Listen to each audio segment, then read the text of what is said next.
जय मां Saraswati coaching centre में आपका स्वागत है। आइए क्लास 10th का एक्सरसाइज 3 द्विघात समीकरण। देखिए क्वेश्चन नंबर 10 का पहला क्या बोला है कि समीकरण 6m² माइनस का 7m प्लस 2 बराबर 0 का हल समुच्च निकालें। हल समुच्च को क्या बोलते हैं? एक्स का मान। हल समुच्च को क्या बोलते हैं? नहीं, जो चर मान दिया रहेगा उसका ही मान। अब हुआ चर मान क्या दिया हुआ है? एम का वैल्यू निकलना है। अब हुआ हल समुच्च अगर क्वेश्चन में देगा और क्वेश्चन में P Q R S question में पी देगा तो क्या निकालेंगे? पी का मान। और क्वेश्चन में आर देगा तो आर का मान। क्वेश्चन में ए देगा तो ए का मान। समझ गए हम लोग? अब आइए सबसे पहले वो देखिएगा क्या है। क्वेश्चन उतारेंगे कि 6m² माइनस का 7m प्लस का 2 बराबर 0। मतलब तबीयत खराब होने के कारण वीडियो में कोई कमेंट मतलब कोई कॉमेडी नहीं हो पाएगा 2-3 दिन, ताकि तबीयत थोड़ा सा डाउन है। आइए हुआ हो हमको निकालना है, हल निकालना है। तो हल कैसे निकालेंगे? तो गुणनखंड विधि से। कैसे निकालेंगे बाबू? गुणनखंड विधि से। देखिएगा तो कैसे करेंगे? तो गुणनखंड विधि से निकालने के लिए वह कलू फर्स्ट और लास्ट को गुना करेंगे। अब यहाँ 6 है और लास्ट में क्या है? दोनों प्लस में हो, तो ऐसे करेंगे 6 गुने 2 12।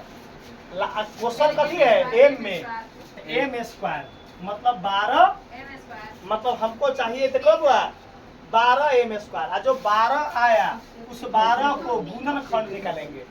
अब पहला स्टेप सीखिएगा, फर्स्ट और अंतिम को हुआ फर्स्ट और लास्ट को गुना कर दिए। देखो 6 दूना 12 m² है तो कोई दिक्कत नहीं है। हम m² अपन 12m² याद कर लिए, लेकिन गुणनखंड निकालेंगे 12 का। देखिएगा 2 से 2 छक्का 12 सीख लो भाई। न सीखेगा तो तुमको आगे दिक्कत होगा बहुत क्वेश्चन में। क्या होगा? बहुत सारा क्वेश्चन में तुमको प्रॉब्लम होने वाला है। बहुत लगातार वही चल रहा है। आइए 2 तिया 3 कम 3। अब हमारे पास नंबर देखिए कितना आ गया? 1 गो 2 गो 3 गो 4 गो नंबर। 4 गो नंबर से हमको क्या वो पार्ट में बांटना है? ये पार्ट में बांटना है। 2 पार्ट में बांटने के बाद हमारा चाहिए माइनस का 7m। माइनस का 7m। अब देखिए कैसे चूज करेंगे। पहले देखो तब हुआ हो, सबसे पहले देखना है 12 कौन कौन के पहाड़ा में आता है। बस 12 2 के 3 के 4 के। तो कोई बोले सर जी 2 करेंगे। यहाँ 2 यहाँ 2 तिया 6 6 दूना 12। अब बताओ तो अगर जोड़ेंगे तो 8 घटाएंगे तो क्या? 4 हम 6 में से 2 घटा दिए तो हमको नहीं ना पूरेगा हो 7। अब चलिए काम क्या करेंगे? अब 2 दूना, अब इसको गुना करेंगे 4 तो बच गए 3 कम। कोई दिक्कत नहीं।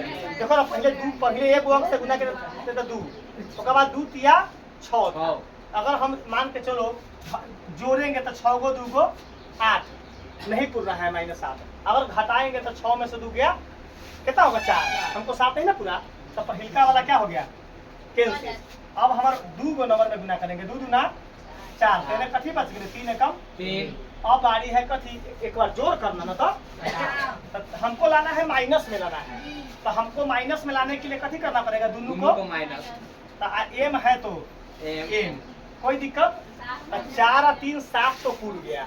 4 और 3 7 तो अब गुना करेंगे 12m² पूरना चाहिए। 4 तिया माइनस एम मिल गया सिग्नल। मतलब हमारे पास गुणनखंड जो आया है वो क्या मिला है? मिला है कथी को? 4m माइनस का 3m और दोनों माइनस में था। दोनों यही गुणनखंड मिला है। क्या मिला हुआ? जोड़ने पर क्या पूर गया था? माइनस का 7m। माइनस का मिल गया 7m और गुना करने के बाद क्या पूर गया था? 12। तो हमारे पास इस 7 के जगह पर क्या लिखेंगे? -4 -3। कोई दिक्कत है? आइए अभी तो मान के चलो अभी और तोड़ते, लेकिन क्या है बुखार लगने के कारण अभी तो मैथ को बहुत मट्ठा लेखा पेर देते, लेकिन तबीयत ठीक नहीं होने के कारण मट्ठा नहीं पिला रहा है। देखिएगा 6m² जिसके 10, इसके जगह पर क्या लिखेंगे माइनस का 4m माइनस का 3m प्लस का 2 बराबर 0। अब बारी कथी है जोड़ा पुराना कथी है। देखिएगा अभी बताए हैं कि 6 और 4 में कॉमन कथी है 2। एम और एम दोनों में क्या है तो यहाँ 2 तिया एगो एम है भी है माइनस का माइनस 2 के पहाड़ा में 4 कै बार एम बाहर हो गया क्या हो गया बंद। यहाँ माइनस है तो अब बता 1 3 और 2 दोनों अलग अलग है, 3 और 2 में कॉमन कथी है एक कॉमन ले लिए तब बचा कथी है बुआ 3m अच्छा माइनस प्लस माइनस 1 दूना बराबर 0। कोई दिक्कत है बुआ बताइए दोनों बक्सा क्या है एक जैसा। अब देखिएगा 3m - 2 2 बक्सा का एक बक्सा इसको एक बक्सा में कर देंगे बराबर में 0। अब देखिएगा अब अलग अलग क्या करेंगे 0 के बराबर 3m - 2 बराबर 0। यहाँ 2m - 1 बराबर 0। अब 3m बराबर माइनस होने जाके प्लस बन जाएगा m निकालेंगे तो 2 यहाँ बटा में 3 एगो m का ही आंसर आ गया। इसका देखेंगे 2m बराबर माइनस होने जाके प्लस m निकालेंगे तो 1 बटा में अब 2 आपके पास यही 2 क्या आ गया यही आंसर आ गया।